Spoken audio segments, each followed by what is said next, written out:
Bem-vindos a mais um encontro aqui ao vivo da nossa disciplina Geometria Analítica e Álgebra Linear. Muito bom estar junto com vocês mais uma vez. Lembrando que nesse encontro ao vivo vocês podem se sentir à vontade para fazer perguntas, dúvidas, né? Observações, podem usar tanto o chat como o áudio. E você que está assistindo depois a gravação dessa aula, que eu sempre encaminho ao término da aula, agora ela já está sendo gravada nesse momento ao vivo, né? No final vocês poderão quem não esteve presente vai receber o link da gravação e pode assistir tranquilamente também e trazer as suas dúvidas posteriormente, né, no nosso espaço aí de dúvidas, no fórum de dúvidas e na caixa de entrada, ok? Então vamos lá, pessoal, vou trazer aqui nosso slide.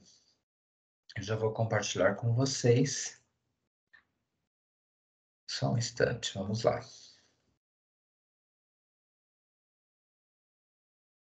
Então, compartilhando a partir de agora a minha tela com vocês. Vou apresentar aqui do começo, né, a nossa aula.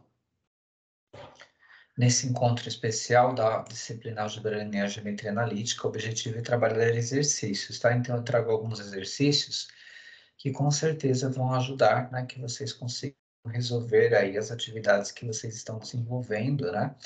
Lembrando que tem vídeos também adicionais gravados que vocês poderão usar, né, para as atividades, para que vocês possam complementar os estudos. E é muito importante também que vocês fiquem atentos aos prazos, né? Que eu já vou falar um pouquinho mais sobre isso. Então, aqui minha apresentação sempre deixo registrada, né? Deixo desejando sucesso para vocês. Plano de ensino está disponível no Canvas. Já falei em outras aulas, mas aqui eu estou reforçando. CPA também já falei para vocês, comissão própria de avaliação, os questionários que vocês respondem, que contribuem muito para o nosso curso, a busca pela excelência, sua opinião é muito importante, né? Então, responda sempre que você receber o convite. É bem rápido e tem espaços, tanto de múltipla escolha, como também espaço para você colocar sua opinião. A sua sugestão sempre será bem-vinda e acolhida. Então, vamos falar dos nossos exercícios selecionados. Antes dos exercícios, a questão das datas, tá, pessoal? As atividades 3 e 4, nós estamos aí, né, na fase final, elas acabam no começo de junho. Eu vou, em breve, postar um aviso para vocês, um lembrete, mas é muito importante que vocês façam o quanto antes, ok? Vamos lá, então? Então, aqui eu trago alguns exercícios sobre vetores, tá? Então, ó, considere o vetor V igual a 4 e 3, né? Então, a partir dele, né, vamos analisar três afirmações. Eu quero que vocês falem se vocês acham que é verdadeira ou falsa, né? Ó, esse vetor possui origem no ponto 0, 0. Esse vetor possui módulo igual a 5. Esse vetor possui um vetor oposto igual a -2 e -3. Vocês acham que as três são verdadeiras ou tem alguma falsa? O que que vocês acham em relação a esse vetor aqui que a gente está fazendo análise, tá? Deixa eu ver se alguém está colocando aqui a participação no chat, mas também fiquem tranquilos, tá? Podem ficar à vontade, escutando, depois perguntar dúvidas, mas podem também dar opinião, seja por áudio ou pelo chat, tá? Vamos ver então, vamos analisar? Então, aqui, primeiramente, né, todos os vetores que eles são dados assim por um par, como aqui está, né, o 4 e o 3, eles têm realmente, né, a origem no 0, 0, tá? Então, a primeira afirmação ali é verdadeira. O módulo do vetor, como que a gente encontra mesmo, né? Então, é sempre o quê? Pegando as duas informações dadas aqui, o 4 e o 3, elevados ao quadrado, e tira a raiz deles, né? Então, 4 ao quadrado, 16, 3 ao quadrado, 9, raiz de 16 mais 9, que é a raiz de 25. Vamos considerar só o positivo aqui, o 5, estamos falando de módulo. Então, é verdade também que o módulo equivale a 5 para esse vetor. E a questão aqui do valor, o vetor oposto sugerido, -2 e -3, será que é verdade? Também é uma informação, né, que é verdadeira, porque se você pega aqui o original, o nosso vetor, né, deixa eu apagar aqui, e subtrai -6 do 4 e -6 do 3, você gera um novo número, né, um novo vetor, que seria o -2 e -3. E quando você pensa em oposto, né, é um vetor que foi gerado a partir daquele original, subtraindo o mesmo número fixo ali tanto do x quanto do y, né? Pensando num vetor que esteja ali no R2. E aí você tem que é verdadeira essa informação, então -2 e -3 realmente ele é um vetor oposto àquele vetor original que foi dado, perfeito? Certo? Então, as três são verdadeiras, três alternativas verdadeiras. Muito bem, vamos para mais uma questão, vamos lá? Hoje, lembrando que é uma aula especial, aula de exercícios para treinar, né? Para que vocês possam aí também se deparar com as questões e fazer as suas análises, né? Vamos lá? Então, ó, um conjunto de vetores, né, independente, se formamos um sistema com esses vetores e a sua solução for apenas a solução trivial, que é a que a gente chama 000, a solução trivial, né? Caso contrário, os seus vetores são linearmente dependentes, né? Então, quando você pensa aí nos vetores, você pode organizar em sistema de equações usando aí x, y e z, se você tiver no R3, né? Como a gente está trabalhando aqui. E aí, se você está igualando todos a zero, né? E a única solução que zera todos é quando x, y e z são iguais a zero, que é a solução trivial, ele se caracteriza como linearmente independente. Do contrário, ele será linearmente dependente, né? Então, aqui tem quatro afirmações para a gente, né, analisar. Os vetores são LI, linearmente independente, pois a sua solução é única, né, a trivial. Os vetores são LD, e a sua solução aqui seria a terna 3, 4 menos 1, que se você multiplicar, né, vai produzir aí, né, ou você faz a verificação dessa solução multiplicando pelos vetores, né, ou se você estivesse tentando achar essa solução, você poderia organizar o sistema de equações. Será que esses vetores são paralelos, né? E será que esses vetores são perpendiculares? Será que essas quatro são verdadeiras ou elas são falsas? Ou são verdadeiras e falsas aí alternadamente? Vamos fazer uma análise? O que vocês têm aí como opinião, né? Vamos ver aqui o chat, como está. Fiquem à vontade sempre para participar, tá? Então, vamos lá. Primeiro, ó, a afirmação 2, né? Ela é correta, né?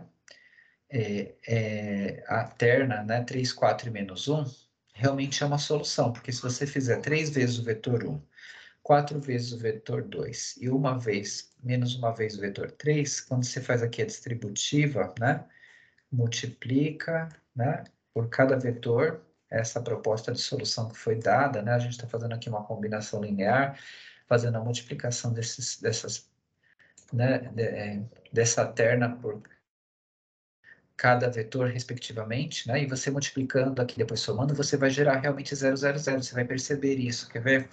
Se você fizer, né? Ó, só um teste aqui no primeiro. Ó, 3 vezes 2, 6.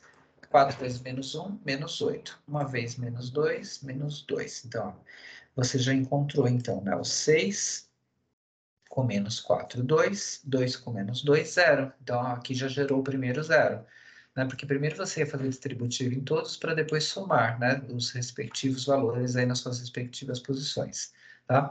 Então, realmente se caracteriza como LD.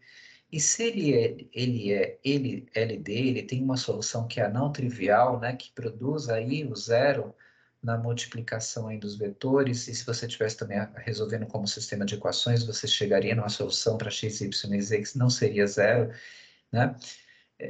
Você automaticamente não tem, né, como CLI, porque são antagônicos.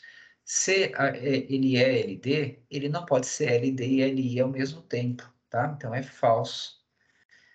Existe a solução trivial? Existe, mas ela não é única, né? A solução trivial sempre vai existir, porque se você multiplicar os três vetores por zero, vai dar zero. Mas ela não é a única solução, existe outra, né? Uma outra terna aí que a gente acabou de ver, né? Que dá zero. Então, ele é linearmente, esses vetores são linearmente dependentes, né? Então, já vimos que a primeira é falsa, a segunda é verdadeira. Os vetores são paralelos? Então, eles não são paralelos, né? Por quê? Para ser paralelos, tem que haver proporcionalidade. O que seria isso, né? Você consegue perceber isso buscando aí uma relação entre os vetores, onde um seria, né, equivalente ao outro vezes algum número fixo. Por exemplo, pegar o vetor 1, se eu multiplicar por 2, eu vou gerar um vetor paralelo a ele, né? Porque aí o novo que eu multipliquei por 2 é proporcional a ele, né? Então, você verifica, né, se há essa proporcionalidade, né? Se multiplicando um deles, você gera o outro. Aí existe uma relação de paralelismo. Mas nesse caso, não, tá? E eles não são perpendiculares, né? Porque se eles fossem perpendiculares, eles seriam linearmente independentes, né? Porque lembrando aí que os perpendiculares, né, os vetores perpendiculares, eles estariam aí numa relação aí, né, que eles teriam, né, o ângulo de 90 graus, mas sem se cruzar, né? E aí eles seriam linearmente independentes, eles teriam somente a solução trivial 0, que é proporcionar aí, né, o zeramento aí da combinação linear entre os vetores, né? Então você tem aí que realmente não são perpendiculares, porque senão já levaria aí uma relação que seria linearmente independente, e a gente acabou de ver que eles são linearmente dependentes, que a 2 é verdadeira. Então, os vetores não são paralelos, é falso, né? Os vetores não são paralelos, aqui está afirmando que eles são, então essa é falsa. Os vetores são perpendiculares também não são, porque se eles fossem, eles seriam LI, e na verdade já foi constatado que existe uma outra solução que não é trivial, e ele é LD, tá certo? Vamos lá para a próxima questão. Então aqui, só para a gente trabalhar aí a questão, né, da relação que existe entre o cosseno, né, e o produto escalar, você consegue descobrir o ângulo em que existe entre os vetores, né? Se você tiver essa relação aqui, o cosseno, você faz aí U vezes V, os dois vetores multiplicados entre si e o módulo deles multiplicados. Essa é uma relação, né, entre cosseno e produto escalar, que vai permitir que depois, se você tiver essa informação, o resultado do cosseno, você usa a função arco-cosseno, que é o inverso do cosseno, e acha o ângulo entre eles, né? E aí você, tendo aí uma relação onde o produto escalar seja zero, você vai conseguir aí até já achar, nem precisaria fazer arco-cosseno, você já, pela trigonometria, a gente sabe os principais ângulos, né? Mas é uma relação muito importante quando você precisa achar o ângulo a partir do produto escalar ou vice-versa, né? Se você tivesse o ângulo também, ele contribuiria aí com os cálculos do produto escalar. Então, a gente tem aqui um exemplo, né, de dois vetores, né? O que vocês acham, né? Eles são ortogonais? São, né? Como que eu verificaria se esses dois vetores são ortogonais? Para que eles sejam ortogonais, né, precisa se caracterizar aí, né, uma relação entre eles com ângulo de 90 graus, né? E aí você teria, além de haver um ângulo de 90 graus, eles estão se cruzando mesmo nesse ângulo de 90 graus, tem um ponto comum. E aí você tem que para que isso ocorra, né, essa relação de ortogonalidade, você fizesse a multiplicação aqui entre eles, você ia ver que vai gerar o zero, né? Ó, porque 1 vezes menos 10, 10 vezes 1 vai dar 10, 200 vezes 0, 0. Quando você somasse, né, ia dar o próprio zero, tá? Então, aí correlacionando aqui com a nossa fórmula aqui, né, geraria o zero se eu fizesse produto escalar, automaticamente eu teria que o ângulo aqui seria 90, tá? Então, na verdade, eles são ortogonais, né? Existe uma relação entre eles aí com um ângulo de 90 graus e eu verifico se eu tenho os dois vetores fazendo o produto escalar entre eles. Se o produto escalar deu zero, aí se eu tenho que o cosseno é zero, né? O ângulo aí que seria o ângulo que eu ia buscar aqui, eu ia encontrar seria o 90, tá certo? Eu nem precisaria da função arco cosseno para voltar, né? Que é o inverso perdão, arco cosseno para voltar, né? Se eu sei que é zero o cosseno, né? Eu nem precisaria fazer essa função que dá até para fazer com calculador, arco cosseno, tudo, né? Que é o inverso do cosseno quando você tem o resultado do cosseno que é achar o ângulo do cosseno, você não precisaria fazer porque Quando você tem aqui que é zero produto escalar, então você sabe que o cosseno de quanto vai dar zero? O cosseno de 90 é um dos ângulos famosos conhecidos aí na trigonometria, tá? Mas aí essa fórmula contribui bastante para você perceber essa relação de ortogonalidade entre os vetores, ok?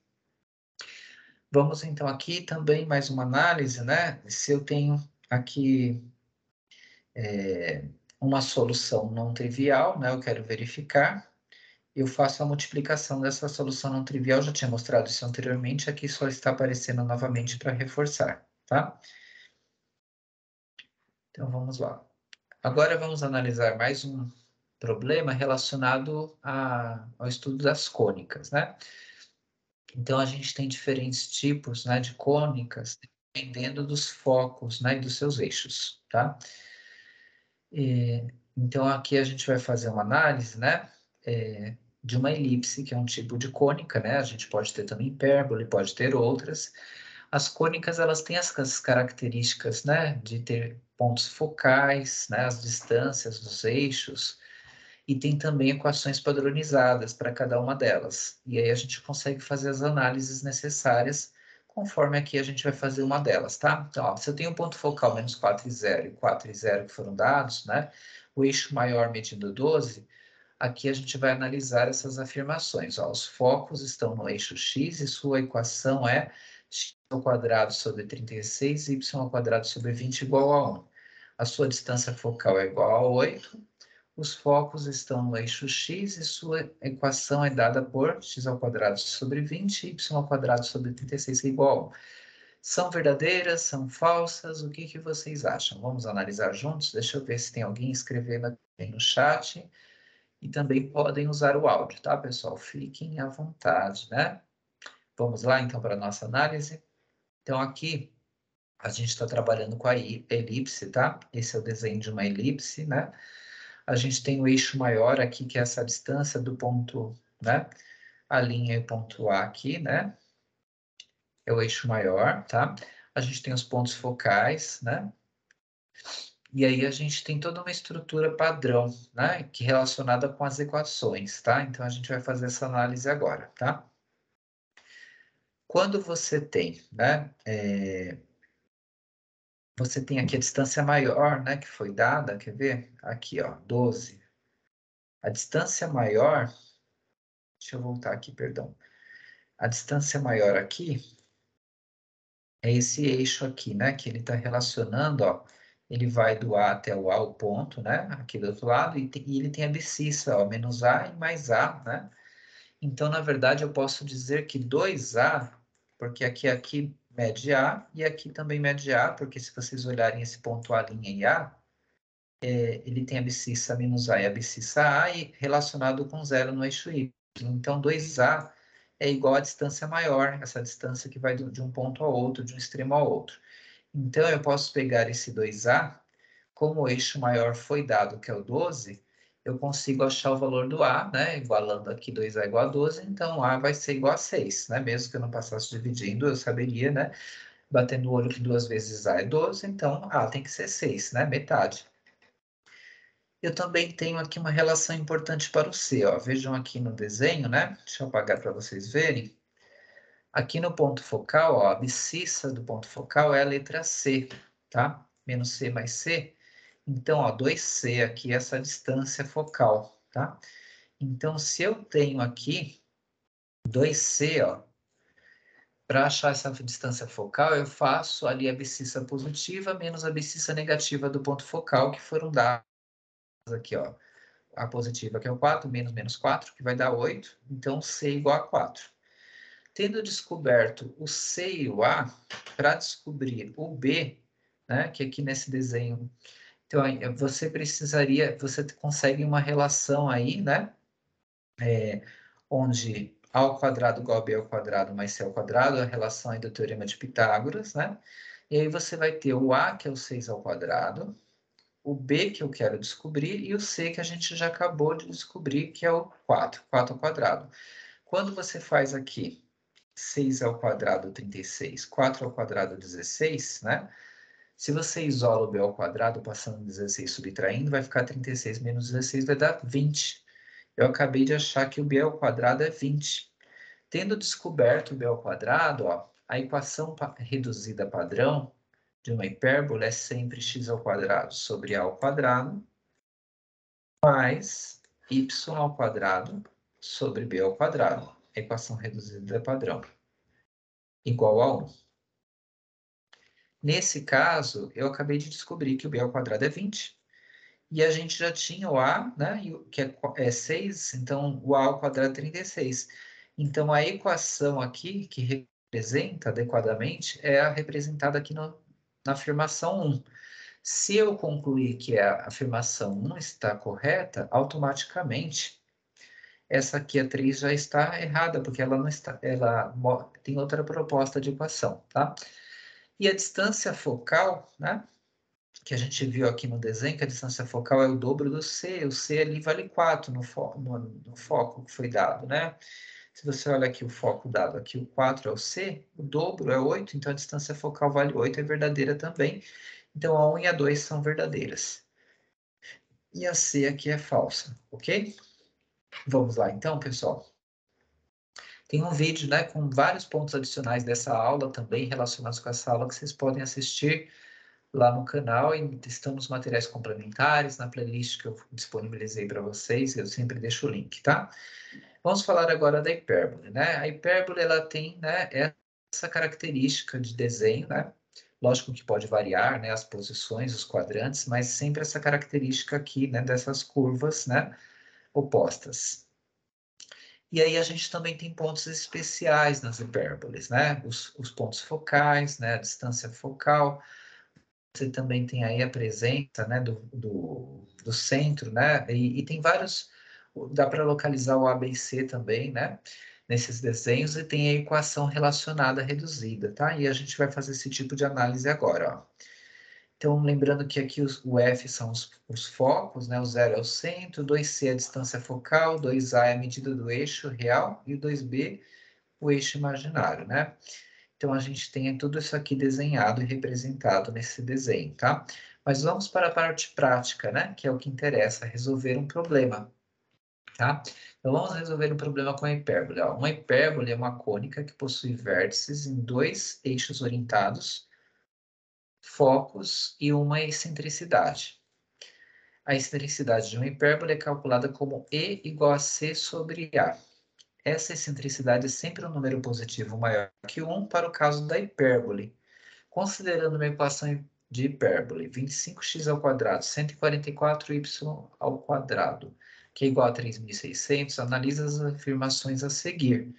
Os vértices dessa hipérbole estão nos pontos 12, 0, menos 12, 0. Os focos dessa hipérbole estão nos pontos 13, 0 e menos 13, 0. A excentricidade dessa hipérbole é igual a 13 sobre 12. Será que as três são verdadeiras, são falsas? O que vocês acham? Deixa eu sempre acompanhar aqui para ver se tem alguém escrevendo no chat. E qualquer coisa, podem abrir o som também e falar, tá, pessoal? Mas também fiquem tranquilos que vocês podem mudar depois as dúvidas. Vamos então resolver, fazer a nossa análise? O que vocês acham? Então, a primeira coisa, pessoal, essa equação, para deixar na forma reduzida, a gente precisa gerar o 1 aqui, igual a 1. Então, eu vou dividir tudo por 3.600. Quando eu divido essa equação toda que foi dada por 3.600, eu gero o 1 que eu preciso aqui, depois do igual. Mas aqui ficou... eu simplifiquei em cima e embaixo. Como aqui é 25 em cima e 144 em cima e 3.000 é múltiplo, tanto de 25 como de 144, esse lado aqui foi simplificado por 25, em cima e embaixo, né? Essa fração.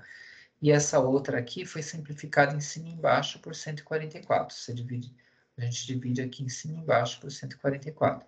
Quando eu divido em cima e embaixo por 25, aqui vai dar 1 e embaixo deu 144. Quando eu divido em cima e embaixo por 144, aqui dá 1 e aqui gerou 25. Agora é a equação reduzida que a gente chegou.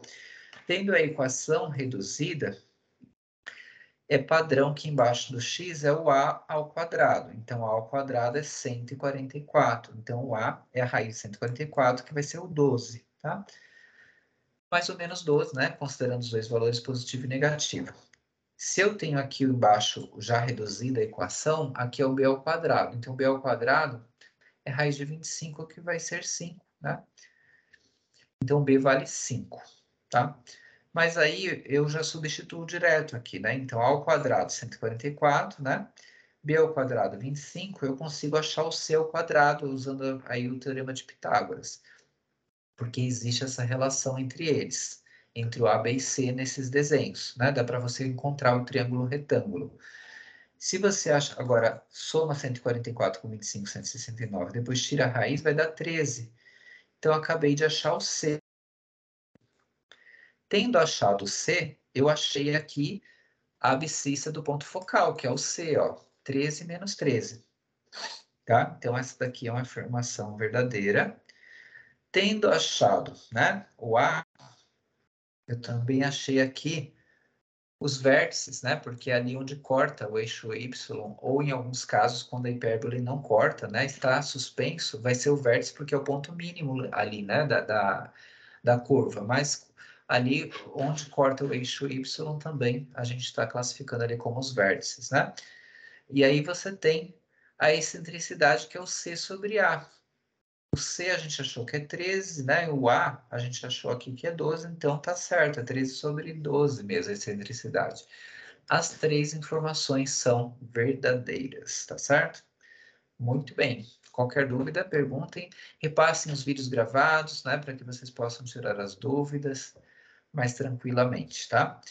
Depois vocês também podem repassar essa própria aula, pegar o seu papel aí, a caneta, lápis, se você quiser escrever no caderno, ou então se você gosta de anotar em algum dispositivo eletrônico, né, fazer as suas observações.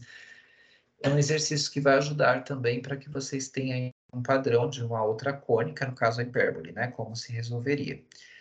Vamos então agora para mais um exercício. Ó, considerando as informações apresentadas, assinale a opção correta.